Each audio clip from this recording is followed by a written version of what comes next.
ta ni aláburú èèyàn nínú ìjọ Islam, ta ni adàlúrú láwùjọ àwa mùsùlùmí,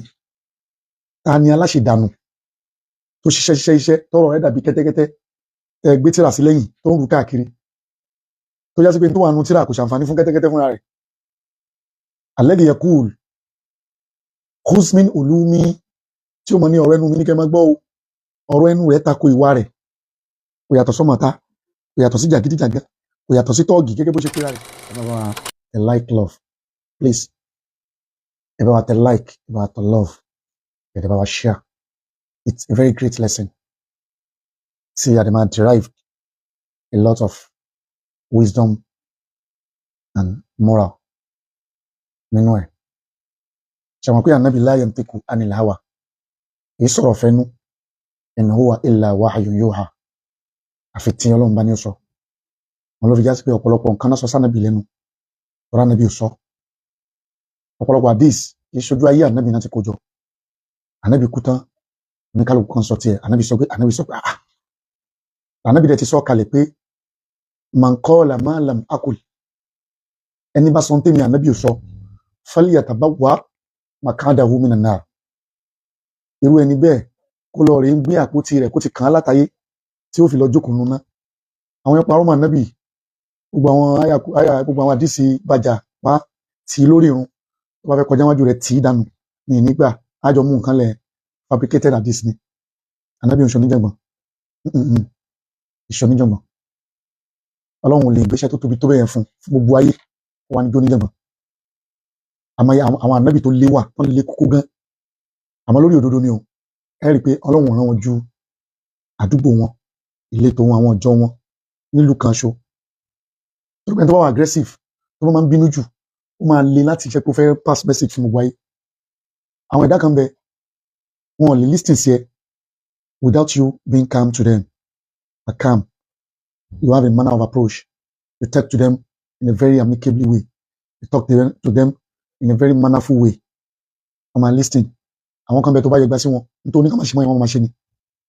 àwọn kan bẹ tó bá sọ fún wọn pé ẹ gbọ́dọ̀ mutí mọ́ o, ẹni bá mutí yóò wọ náà ni bó ṣe ń sọ lọ́wọ́ yẹn náà tí wọ́n máa lọ ra ọtí yẹn. sáwọn kan lè ń bẹ tó bá fẹ́ bá wọn sọ̀rọ̀ ìwọ gẹ́gẹ́ kó calm. brother wa báwo ni ṣe dáadáa, ìyẹn lọ́lọ́run fi sọ́nà Al-Qur'an ni pé ud'u ila sabili rabbika bil hikma, tó wáyé pójú ọ̀nà tọ́lọ́run lè fẹ́ pé àwọn èèyàn sí tí kì í ṣojú ọ̀nà ara tí bil hikma ni o máa apply wisdom.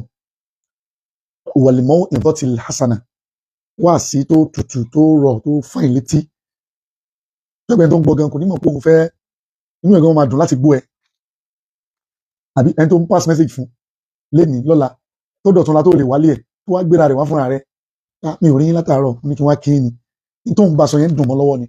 àmọ́ iná ni o, wàá kú ni o, wàá ṣẹ̀sìn ni o. àwọn kan bẹ wọn nígbà o, ẹ má bínú, wọn mú àgbo ni o.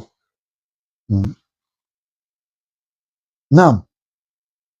wọn ló fi yẹ pé fabricated pọ̀, ànábì ló sọ àmì lè tẹ́mi fẹ́ sọ yìí, ànábì ló sọ sallallahu alayhi wa sallam, and it's full of lessons, it's full of wisdom. ànábì ló sọ tí ó sì méjì mẹ́. ta wá lànábì ń bá wí, ànábì ní ta ni aláburú èèyàn nínú ìjọ Islam, ta ni adàlúrú láwùjọ àwa mùsùlùmí, ta ni aláṣẹdànù tó ṣiṣẹ́ tọrọ rẹ̀ dàbí kẹ́tẹ́kẹ́tẹ́ tẹ gbé tírà sí lẹ́yìn tó ń rù káàkiri tó já sí pé tó wà nù tírà kò ṣàǹfààní fún kẹ́tẹ́kẹ́tẹ́ fúnra rẹ̀. alladhi yaqul khuz min ulumi, tí ó mọ̀ ní ọ̀rọ̀ ẹnu mi ní kẹ́ máa gbọ́ ọ̀rọ̀ ẹnu rẹ̀ tako ìwà rẹ̀, kò yàtọ̀ sọ́mọ̀ta, kò yàtọ̀ sí jàgídíjàgá, kò yàtọ̀ sí tọ́ọ̀gì gẹ́gẹ́ bó ṣe pera rẹ̀, kò yàtọ̀ sọ́mọ onílẹ̀, kò yàtọ̀ sáwọn onímọ́tò gẹ́gẹ́ bó ṣe pera rẹ̀, kò yàtọ̀ sámugbó. tọ́wọ́ pariwo títí tí ariwo yẹn ò wá ṣàǹfààní fún gangan fúnra rẹ̀. àrínú wà rẹ̀ bó sọ̀rọ̀ kan yóò ṣe pé, bó ṣe kíní kan yóò ṣe pé fúnra rẹ̀, yóò ṣe fáwọn ọmọ, yóò ṣe fáwọn alájọgbé rẹ̀. yíyá sí pé èpè báwọn jí náà pè é, ẹnìkan jẹ́ Ọlábánjí, ẹnìkan jẹ́ Ọláwámiwá, ẹnìkan jẹ́ Ọláwámirí, òun jẹ́ èpè bá mi jí. ọlọ́mọ ṣètìwá lépè, ànábì wá ní talẹ́ni náà tó aláṣẹdànù, ẹni òfò, ẹni tó yẹ pé ẹ má bá mi kálọ, ànábì ló sọ èmi kọ́. Abu Hurairah radiyallahu ta'ala anhu nínú àwọn kibaru sahaba nínú àwọn àgbà sábẹ́ ni wọn ló gba ọ̀rọ̀ yìí wá ó ní Ànábì wa Muhammad yani Abu Hurairah reported that the messenger of Allah is Muhammad sallallahu alaihi wasallam said láàrin ìgbà máa báyìí yani bainahum fi dirasa láàrin ìgbà tí wọ́n wà ní dirasa bainahum fi dirasa wọ́n bẹ dirasa níwájú Ànábì ni Ànábì wa kọjú sí wọn pé atadruna manil muflis tààlẹ̀ mọ̀ tó ń jẹ́ muflisu láàrin wa fíná láàrin wa yani min ummati láàrin àwọn ọjọ́ mi tààlẹ̀ mọ̀ tó ń pè ní al-muflisu bimana al-iflas min aflasa al-iflas al-iflas ó túmọ̀ al-fuqdan wal-khasara ìpòfo wal-khasara òfò ṣíṣe gangan bí èyí tó ń kọ́lé tó ń gbówó láti lóyìnbó pé má bá ń kọ́lé ọwá délé kò bá nǹkan kan lé àpèjúwe ni ọlọ́mọ ṣe wálé ní òfò Ànábì ní tálẹ́ ní òfò atadruna manil muflis àwọn sàábí wá sọ pé al-muflisu fina ẹni tá a lè pè lẹ́ni òfò tá a lè pè ní ẹni òfò aláṣẹdànù Ànábì bí wọ́n léèrè ẹ̀wọ̀n kí wọ́n ti tú bil arabiyya pé al-muflisu al-iflas bimana al-fuqdan aw al-khasara òfò kéèyàn fowó rajà sí ṣọ́ọ̀bù kí gbogbo ṣọ́ọ̀bù yẹn rún lẹ́ẹ̀kan náà kó fò ṣe èèyàn ṣá ní téèyàn fowó rà kó má fi pawó kó tún jẹ gbèsè òun làwọn olóyìnbó ń pè ní bankrupt Ànábì dọ̀ pé who knows who is a bankrupt láàrin wọn bí àwọn sàábí bá sọ pé al-muflisu fina ẹni tá a lè pè ní bankrupt tá a lè pè lẹ́ni òfò man la dirhama lahu òun náà ni one who has neither money with him neither any property man la dirhama lahu kò lówó wala mataa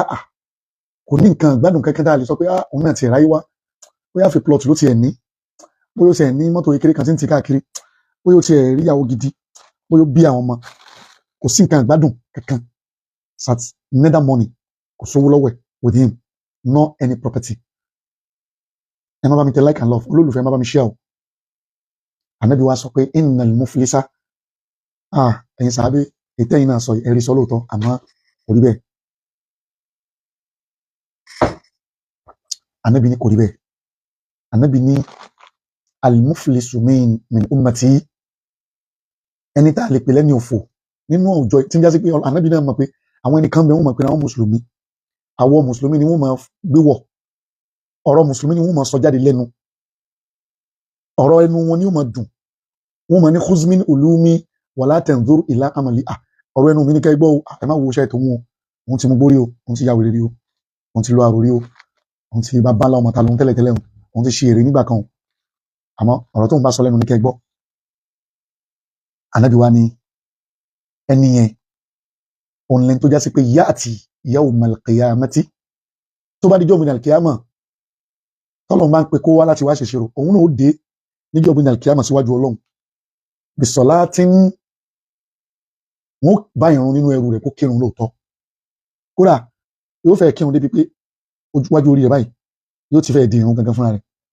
òun náà máa sọ pé kírun jáwọ́ lọ wa siyamin yóò ní àwẹ̀ nínú ẹrù rẹ̀ wa zakatin yóò ní zaka nínú àwẹ̀ rẹ̀ I mean the real bankrupt of my ummah yani who be come in the day of resurrection with salat some yani àwẹ̀ and sadaqa right down is charity or almsgiving and I man yọ zaka o nínú àwọn ọjọ́ mi àmọ́ tó wá yani lẹ́nu àti àwẹ̀ àti ẹ̀rùn àti zaka gbogbo yóò ṣòfò ń jọ́nà pẹ̀lú gbogbo tó ṣe yẹn ẹ wá gbọ́n tó ṣe tó fi dẹni òfò òun náà ni pé yáàtì ọ̀yá àti kọ̀díṣàtà mahada àti rí irun àti ráwẹ̀ àti rí zaka àwọn tú àwọn iṣẹ́ rẹ̀ wò àti àwọn nǹkan tó ṣe láyé àwa rí pé nínú iṣẹ́ rẹ̀ but he will find himself bankrupt on that day as he will have exhausted the good deeds gbogbo iṣẹ́ dáadáa tó ṣe pátápátá gbogbo ẹ̀ pátápátá ti bàjẹ́ because nítorí kíni he reviled others for the shatama hadha ó ti bú eléyìí ó ti bú eléyìí ó ti bú eléyìí ó ti bú eléyìí ó ti bú ọba ó ti bú ìmámù ó ti bú ìjòyè ó ti bú àáfà ó ti bú ọmọ kéwú ó ti bú àbò oníbàbá ó bú ìyá oníyá ẹni tó bí lọ́mọ bú ó ń pè ìyá tó bí ìyá tiẹ̀ gangan ẹni tó bí ìyá rẹ̀ tó wà nípò ìyá rẹ̀ ń pè ní ìyá òṣì kò ní nítìjú fàgbàlagbà kò ní nítìjú fárúgbó kò ní nítìjú ọmọ kékeré kò ní nítìjú fún ẹni tó jùlọ yóò fẹnu balẹ̀ jẹ́ yóò fẹnu bọ̀nà jẹ́ yóò ti dáràn débi pé tí wọ́n bá padà fi hàn àwọn ọmọ rẹ̀ pé ohun tí dáàdi ń ṣe dáàdi rẹ̀ ń bu ọba lọ́rin sùn rẹ̀ ń bu ọba lọ́rin ó dẹ̀ bu ìmámù àgbà ó dẹ̀ bu mudiru markaz ó dẹ̀ bu sheikh adama ó dẹ̀ bu baba kamali ó dẹ̀ bu oníwàásí àgbáyé ó dẹ̀ bu àfa ńlá nínú aṣọ ara mi ó bu baba oníwàásí àgbáyé ṣé mú ìdí bá lò tó ń gbé wọn ṣépè ó ṣépè títí táwọn bàbá yẹn fi lọ àlùkìyámà ó dẹ̀ wo ṣépè yà sọ láti ó lálé wọn bú wọn ó reviled others brought calumny against others ó sọ wọn lórúkọ tí kìí ṣe tiwọn ó gbé agbádá tí kìí ṣe tiwọn wọn wà kọ́dà fàhádà gbogbo tí kìí ṣe tiwọn ó yí gbogbo orúkọ wọn padà ó sọ di nǹkan míì ó lébẹ́lì wọn ní tí wọn ò ṣe ó parọ́ mọ́ wọn ó fira rẹ̀ ṣẹ̀sìn láìṣà wọn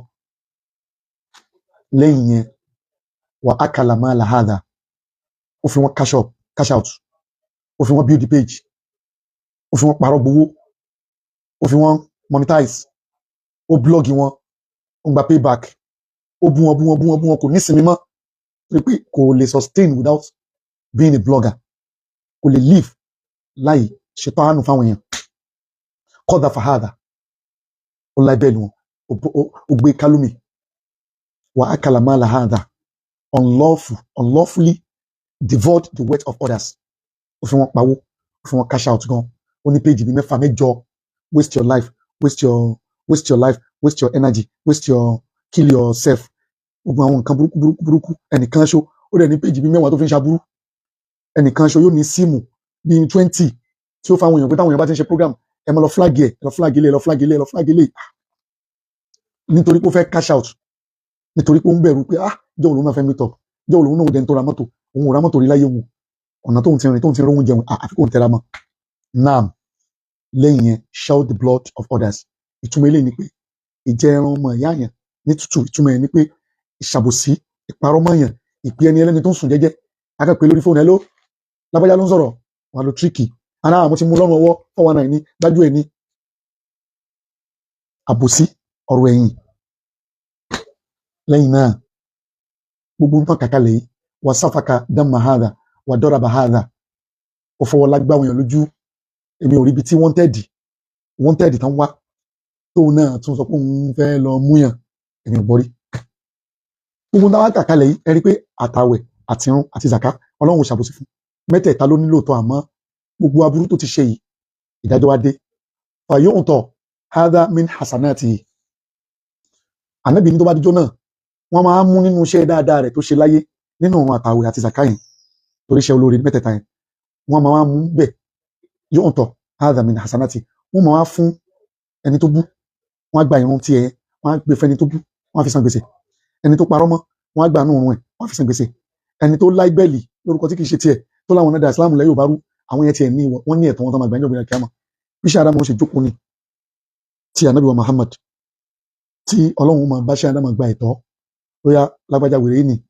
arúgbó bọ́ ìṣeré arúgbó tí kékeré fìtì òun ọyá ebú tó bú ṣe Ádámù àti yọnu rẹ̀ àti yọnu àwẹ̀ rẹ̀ ẹ̀rí gbogbo àwọn tó fẹ́ gba nǹkan lọ́wọ́ ìjọ náà wọ́n wá gba gbogbo ẹ̀ wàhálà zamini àsànàtì wọ́n tún fún eléyìí nínú dáadáa rẹ̀ tó ṣe wọ́n tún gbé fẹ́lẹ̀ wọ́n tún fẹ́lẹ̀ tó má ti wá fi gbogbo kíní ẹ̀san gbèsè tán wà ìnfaniyat àsànàtùhù kọ́bùlà àyíkùdọ̀ mọ́ àlẹ́ yìí tó má ti wá san gbèsè ẹ̀ tí gbogbo dáadáa rẹ̀ ti tán síwájú kó tó san gbèsè ẹ̀ tán wọ́n ti fi gbogbo dáadáa rẹ̀ san gbèsè sì wá kúnlẹ̀ tí ò tí ì san dáadáa ti tán already lẹ́yìn náà ukhidha min khatoyahum wọ́n máa wá mú nínú ẹ̀ṣẹ̀ táwọn yẹn ṣẹ̀ àwọn tó bú yẹn ẹ̀ṣẹ̀ tán ṣẹ̀ èyí tán ṣẹ̀ ní kọ̀rọ̀ èyí tán ṣẹ̀ ní gbangba èyí tán fàìmọ̀ kan ṣe èyí tán ti ṣẹ̀ nígbà tí wọ́n mọ̀ èyí tán ṣẹ̀ nígbà tí wọ́n mọ̀ gbogbo ohun tán bá ti ṣe pátápátá inú ti ẹ̀ṣẹ̀ tí wọ́n inú ti máa wá yọ báyìí wọ́n máa tún wá jẹun papọ̀ mọ́ ẹ̀ṣẹ̀ tiẹ̀ tó kù ńlẹ̀ dáadáa rẹ̀ ti tán wọ́n máa fi àìdá àtàwọn yẹn kùdìẹ̀kùdìẹ̀ wọn wọ́n máa jẹ mọ́ orí ibú tí ń bẹ lára tiẹ̀ lẹ́yìn náà faturihat alayhi summa turiha fin nar gbogbo ẹ̀ṣẹ̀ àwọn yẹn wọ́n wàá gbé wọ Ọlọ́run báyìí pé ìwọ ó ti di alábọ́run ó ti di shane wọ́n á la abọ́ Ọlọ́run báyìí summa turiha fin nar wọ́n á jù lóko nígbà tí wọ́n fi kánákáná báyìí kánákáná wọ́n kàn jù sínú náà ni ṣe rí pé aláburú wáyé kò ráyé wá nínú gbogbo dáadáa yẹn gbogbo yẹn ni who has suffered at his hand gbogbo ẹni tó ti lálàsí lọ́wọ́ ẹ̀ gbogbo ẹni tó ti búrí gbogbo ẹni tó ti lálàsí gbogbo ẹni tó ti parọ́ mọ́ gbogbo ìdákúdá tó ti dálé gbogbo fìtínà táwọn aràn lónìí tí ò tán yìí olórí ibú yẹn ló dálẹ̀ o tí gbogbo wọn bá ti san gbèsè yẹn tán if his good deeds fall short dáadáa rẹ̀ ti kù dí ó ti tán kò lè san gbèsè kò lè meet up to clear the account their sins ẹ̀ṣẹ̀ tí gbogbo àwọn ẹ̀ṣẹ̀ láyé wọn will be entered in his account wọ́n á wá kírẹ́dìtì gbogbo àṣìṣe táwọn yẹn wọ́n á wá jẹ papọ̀ mọ́ tiẹ̀ and he will be thrown in the hell fire wọ́n á jù yàn ṣe rí pé alimufilisu òrùwá ibidọ̀ abatẹnijẹ́ apanimayọ̀dà ẹni òfò ẹni àdánù ẹni tó kò fún ayé tó kò fún ọ̀run tó já sí pé tí wọ́n bá ń pẹ níwájú àwọn ọmọ rẹ̀ ò ní síbẹ̀ mọ́ pẹ̀lú òkú ọlọ́run wọlé ayé gbogbo ẹni tó palẹ́kún láyé bismillah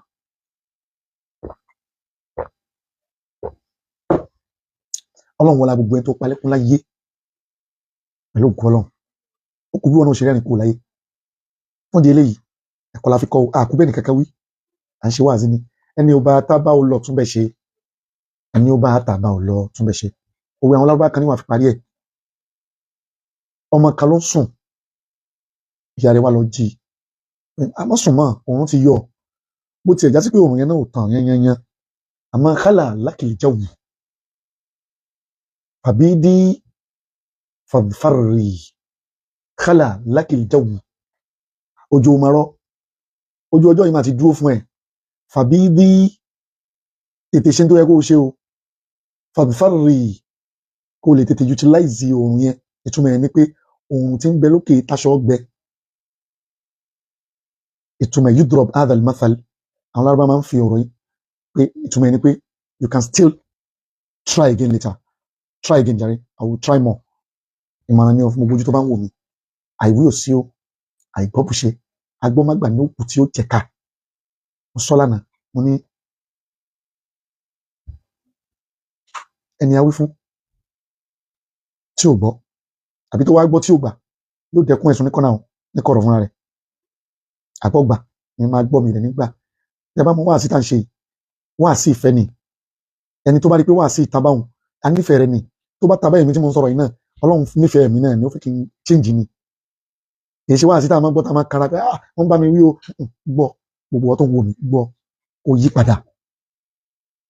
padà mo sọ lánàá mo ní dẹrù tó mọ̀ kó má lè dágbé òye ẹrù tó mọ̀ kó lè dágbé ni kò dì torí pé tó bá rò pé tó fẹ́ lọ gbẹ̀rù yẹn lé lórí lójijì tó bá smart bí olórí ọmọọba níjó ní tó já sí pé bí aircraft yẹn ṣe take off yẹn tí ò bá smart kó dọ̀jì ẹni afá tó máa ń gbọ́ kó ti ara sòwò ni o orí lọ nìyẹn ọlọ́mọdé kò rí wá kó lọ́rùn wa ẹni tí wọ́n wá rò kó fẹ́ lọ gbé ẹrù kẹrù lé lérí ìwọ ló di nǹkan rẹ ìwọ ló mọ jìkújì tó di síbẹ̀ ẹni tó wá mọ̀ kó fẹ́ gbé lé lérí tó bá smart tó yẹ rí báyìí sọ ma pé ẹrù yẹn ó jábọ́ àmọ́ wọn bá tó mọ̀ kó lè dágbé tẹ́ni ẹ bá ti yẹ rí ni kò di o tó bá dìdì kùdì lórí ọmọ ọlọ́mọ àwọn ọmọ rẹ̀ ọ̀nà ìlọ́fẹ́ tó bá bẹ́lọ̀ kó bàjẹ́ fẹ́ni ẹlẹ́ni àwọn ọmọ tiẹ̀ náà kò lè dá fún wọn lálẹ́ tó bá bẹ́lọ̀ dààmú fẹ́nìkan ìwọ náà ò lè lọ láì dààmú àwọn ọmọ rẹ̀ gan ó dààmú jù ọ lọ ó ra àwọn ọmọ rẹ̀ ó tún dé bá wọn di ilé ìwà àsìlà ṣe o àìwí òsì o àìgbọ́bùṣe àgbọ́mágbà lókù tí ó jẹ ká o wọn di ilé kọlọ́n kó ṣàánú wa má ṣe wá ní mufilisu èyí tó jẹ́ sí pé tó bá dijọ́ ìwé kíámà gbogbo iṣẹ́ tó ṣe láyé kò ní dé bá kankan bẹ gbogbo ẹ ó ti tán pátápátá ọlọ́mọ ṣe wá bẹ́ẹ̀ o ọlá nàbí wa Muhammad sallallahu alaihi wasallam bákan náà online class wa ẹ wá gba form online class tá ń ṣe nílé kí wa ní Darul Islam Ta'alim al-Quran àwọn èèyàn gba form wọn bá wa àjọ ń ṣe àti ní student in Canada àti ní London àti ní America àti ní Dublin Island àti ní Dubai àti ń ṣe fún wọn different time àdé ń cover gbogbo syllabus wa àwọn ọmọ tí wọ́n bẹ̀rẹ̀ Kùránì last week wọ́n ti ń ka Kùránì fúnra wọn any place tẹ́ bá ṣí fún wọn gbígbàdúrà ni o Abibulai àti Waliyu àti Ajá Munirat àwọn ọmọ bíi ọdún 12 mọ́kànlá wọ́n ti ń ka Kùránì fún wa ṣẹ̀ṣẹ̀ bẹ̀rẹ̀ fún wọn ni o wọn rẹ̀ ké Kùránì rí ẹ ti understand ẹ wá darapọ̀ mọ́ wa kí àjọ máa ṣe 10,000 ní fọ́ọ̀mù ọmọdé 20,000 ní tàgbàlagbà ẹ̀yin ìyá wa ẹ̀yin bàbá wa kò sígbà tẹ́yin náà lè kéwú kódà kó jẹ́ ẹ̀kan lọ́sẹ̀ bó jẹ́ àròbí àlẹ́ fẹ́ kọ́ bóyá kẹ̀kẹ́ mọ́ orúkọ tán pé kí náà ń pe cup coop káàsù kí náà ń pe key mifta kí náà ń pe ìwé daftar kí náà ń pe microphone makabiru salt kí náà ń pe báàgì alápamọ́ báyìí mahfadọ kí náà ń pe pẹ́ẹ́lì adalwa kí náà ń pe ìtẹ́ ìkẹrun tí mo jókèlé lórí almusalla kí náà ń pe oríṣiríṣi nǹkan kí náà ń pe kírímù àdóònù kí náà ń pe ọṣẹ asọ̀bùn kí náà ń pe fridge àbí freezer àtàlájàtù kí náà ń pe ráìsì rose kí náà ń pe ẹ̀wà fúlfúl kí náà ń pe pọ́ọ̀tù gbogbo ẹ̀ pátápátá alikidiru gbogbo ẹ̀ pátápátá epo gbogbo tó bá fẹ́ mọ̀nà àrọ̀bíyà fọlọ́ndà lójú láàrin oṣù kan tí májà ti ń kọ́ máa kọ́lẹ̀ títí díẹ̀ ó máa fi lárúbá sọ̀rọ̀ ìwọ́n náà sọ pé I want to go and nítorí pé ní I nínú àrọ̀bíyà want kí náà ń pè bẹ́ẹ̀ tó máa kọ́ ẹ mo fẹ́ lọ tọ̀ I want to ease myself mo fẹ́ lọ toilet mo fẹ́ jáde mo fẹ́ lọ ọjà mo fẹ́ sùn mo fẹ́ lọ jẹun díẹ̀ wà máa sopọ̀ yín ṣáwù náà ń pè àwa náà ń ṣọmọ lárúbáwá à ń so papọ̀ díẹ̀ ni ọlọ́dẹ ni kó dóhun ẹ wá gba fọ́ọ̀mù wa o ẹ wá kéwú lọ́dọ̀ mi wàláì mo fi dá yín lójú ọba tó ní mímọ̀ yóò fi yí àwọn ọmọ yín 09063944722 bákan náà àgbo à ń ta àgbo èyíkéyìí àgbo ọwọ́ tí máa ń dùn ọ́ máa ń fi sábẹ́ aṣọ wọ́n tíjú èyíkéyìí tí máa ń ṣe ọ́ nínú ara kò sí tọ́lọ́hún sọ̀kalẹ̀ láàrẹ̀ tí ò lóògùn kò sí tọ́lọ́hún sọ̀kalẹ̀ láàrẹ̀ tí ò lóògùn níbi last week àpòsí ọṣẹ fún ọlọ́mọkùnrin gbogbo ẹni tó pè mí lórí ọṣẹ náà gbogbo náà dúpẹ́ kò sábúrú ní kí ọkùnrin kó tó ọkùnrin rẹ̀ ànábì gan sọ pé kí ọkùnrin ìyàwó àtọkọ kẹjọ bára yín ṣeré kí inú ara yín dùn wọ́n tún ní sọ́dákọ̀ ní ẹ̀mà gbalada kí ẹ wá ní kí ọkùnrin ní kúdúrà lára tá a fi mọ ọkọ ìyàwó nù ṣurutu zawaj wà ní kúdúrà àtọwó wà ní capability àti capacity kó wà lórí ìyàwó rẹ̀ kínú rẹ̀ dùn ọ̀pọ̀lọpọ̀ ń da ọ̀pọ̀lọpọ̀ láàmú má ti ju kò bẹ̀sìn ẹ jẹ́ domestical issue ẹni kò sábúrú mbẹ̀ infection èyíkéyìí infection tó lè jẹ́ àrùn tí ó gbóògùn ọlọ́mọdé ó ṣe wá o káwa náà dẹ̀ ṣọ́ra èyíkéyìí infection èyíkéyìí STD ni staphylococcus ni UTI ni ẹ̀wò wàláhì àgúnmọ̀ ẹni dánwò ní o kò ń ṣeré o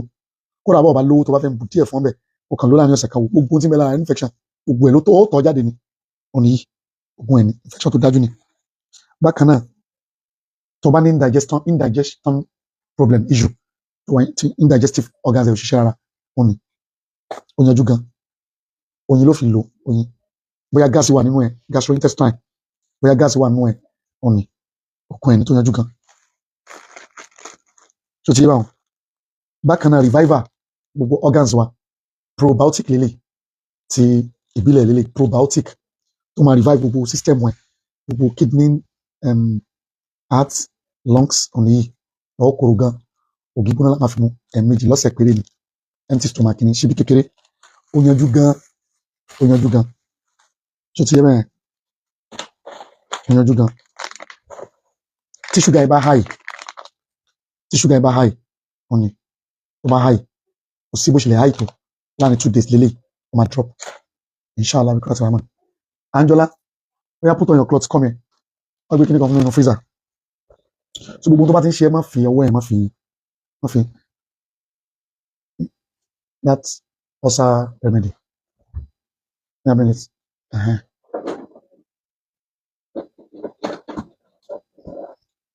Oya Nigeria go inside so wọ́n kan gbé àgbo tó wà lókè ẹ fún ẹ àgbo tí bí ẹ let's go sorry àgbo ọ̀sà ni àgbo ọ̀sà tó kí ọ̀sà ní èyíkéyìí ọ̀sà peptic ọ̀sà ò nìyí èyíkéyìí ẹni bọ́ ṣe máa gbé sínú freezer ni ṣe bẹ́ẹ̀ èyíkéyìí ọ̀sà òkè inú ń da ìlàmú ó ti ń da ìlàmú lẹ́yìn inshallah bi iznillah ta'ala kò sí ara mú bẹ́ẹ̀ o àwọn kan tó lọ́n fẹ́ náà ni ní ago tí o tọ́lọ́mọkùnrin yẹn lélẹ̀ o lè ṣe 2 minutes lọ wọ́n ṣe 5 minutes wọ́n ṣe 3 minutes kò sí tó jọ léyìí tọ́ọ̀ bá níyàwó má fi ṣe ṣìnà o àmọ́ wà dúpẹ́ lọ́dọ̀ Ọlọ́run ni ó yanjú gan glass cup kékeré ni kó kàn gbà 30 minutes ahead òní ó yanjú gan. Ọṣẹ náà wà nílẹ̀ àti polówó láti jọ ìtàwọn èèyàn ti ń rà ọṣẹ yẹn ọṣẹ onígbìn yẹn ó yanjú gan òun kódà kó fi àlùbáríkà sí ọ̀rọ̀ wa. Fibroid tí ó ti grow tó ti ṣe test at earlier stage àgùnmọ̀ ẹ̀ wà ó máa yọ ni inshallah. Then BP tó bá high tí BP yẹn bá high jẹ́ kí n fún ẹ lóògùn ẹ láàárọ̀ yìí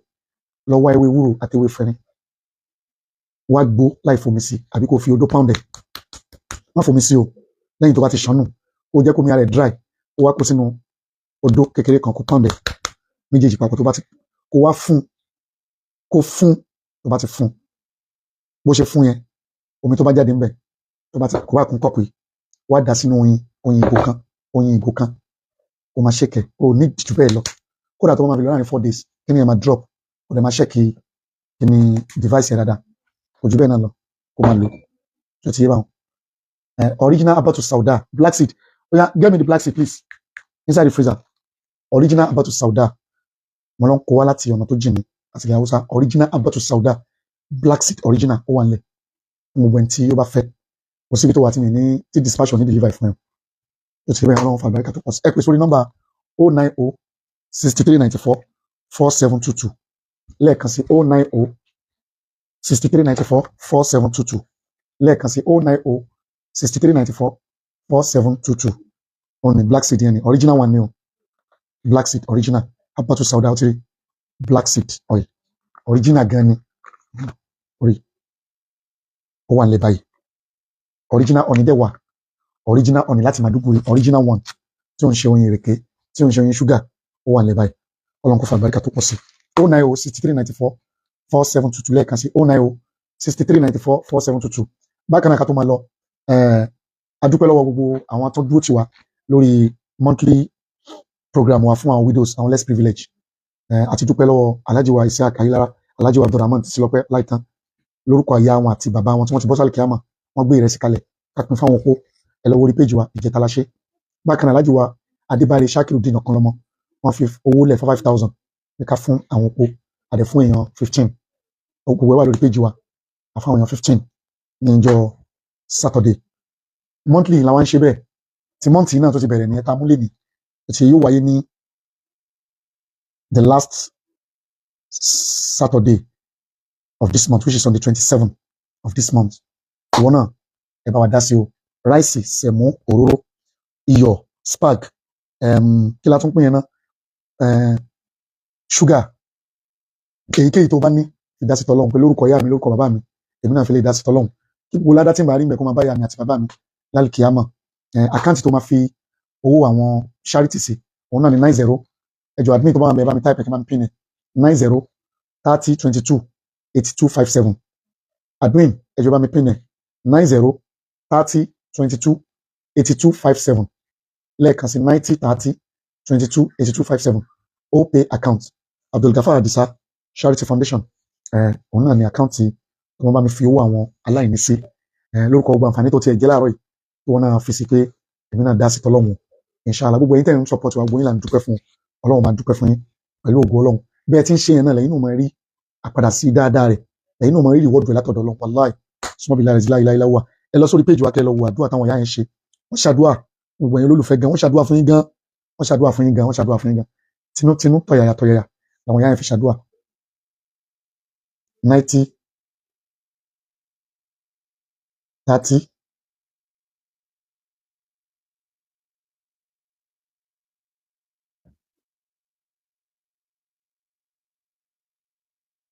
opay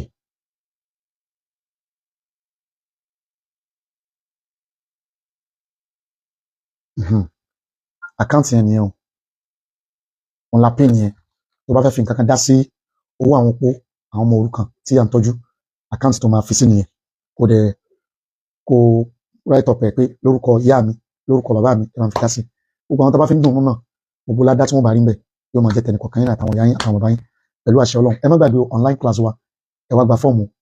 ẹ má gbàgbé ẹ bá wa ra tí à ń ta o oyin gidi wà àwọn Islamic items Habatu Sauda àgbo ọ̀sà tó kí ọ̀sà tán pátápátá tí ó ń ṣe pé ó manage ẹ o ó kí ọ̀yẹ̀ tán pátápátá òní yìí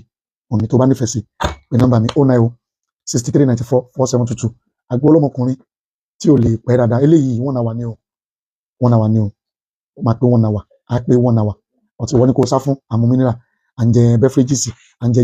junk foods à ń jẹ kíní kan Mr Biggs ò nídìí gbogbo yẹn mọ́ once tó bá ti ń lọ 40 àbọ̀tí abọ́ 40 àwọn nǹkan tó nídìí lára rẹ lélẹ́yìí ọṣẹ rẹ dẹ̀ wà tó yanjú gan. Adàwà salamu alaykum wa rahmatulahi wa barakatuh onílé ẹ ṣeun àlejò ẹ ṣeun gbogbo ẹ̀yin olólùfẹ́ tẹ́ dúró tì wá tí àjọṣe tààrọ̀ yìí ọlọ́mọdàlẹ́ àtọmọ irú ọlànàbí wa Muhammad sallallahu alaihi wasallam. Bákan náà kí ni giveaway alájọ kan lọmọ ó sì kú láti ṣe ẹ má bínú ọmọ pé weekend àwọn afáwọ lọ́wọ́ àti lọ́tún lọ́sì ó kú bíi àti ṣe 14 àbí nǹkan 14 or 15 àbí wọn ti ń ṣàlà ìwọ̀n bá tó kù yẹn náà màá ṣe lọ́sàn yìí màá ṣe ní ọ̀sán yìí giveaway kó máa jẹ́ ti ọpẹ́ fún alájọ wa Shakiruddin Adébárè ọ̀kan lọ́mọ èèyàn bíi 5 sí 6 la máa choose a ṣe ní calling program àní kì í ṣe bá fẹ́ fi dàn láàmú ẹni tó yẹ pé kò ní lóòótọ́ òní ọmọ pé òní kì í ṣe wọ́n tó ní tó lájẹsẹ́kù kọ́ là ń sọ àfi cash kúrò sọ pé la fẹ́ fi dá ẹni tí ò ní ẹgbẹ́ 5,000 ṣàgbà rẹ̀ ẹlòmíì bẹ́ẹ̀ kó lè má ti rí tí ó jẹ láàrẹ̀ ó ti kó pè wọlé àní wulẹ̀ bí ẹ̀ ń question kìíní kan á kàn bí ẹlẹ́yìn pé báwo lẹ ṣe wá sí tí kò jù bẹ́ẹ̀ náà adẹ fún yín lówó pẹ̀lú ògùn àmọ́ náà ni a ti ṣàdéhùn pa ṣe àbọ̀dọ̀ ṣe má assalam wọ́n ilẹ̀ lẹ́kọ̀ọ́ muflisu rò wébìdọ̀ ẹni òfò ẹni àdánù lọ jáwọ́ àìwí ò sí o àìbọ́bù ṣe agbọ́mọgbà lóku tí ó jẹ ká agbọ́mọgbà lóku tí ó jẹ ká salamu alaykum wa rahmatulahi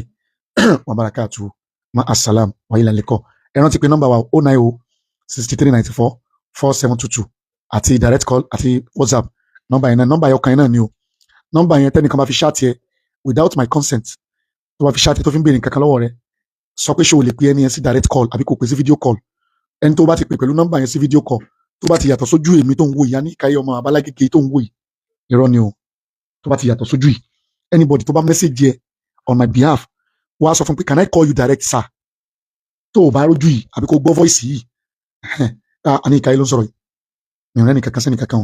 fún di eléyìí assalamu alaikum wa rahmatulahi wa barakatuh.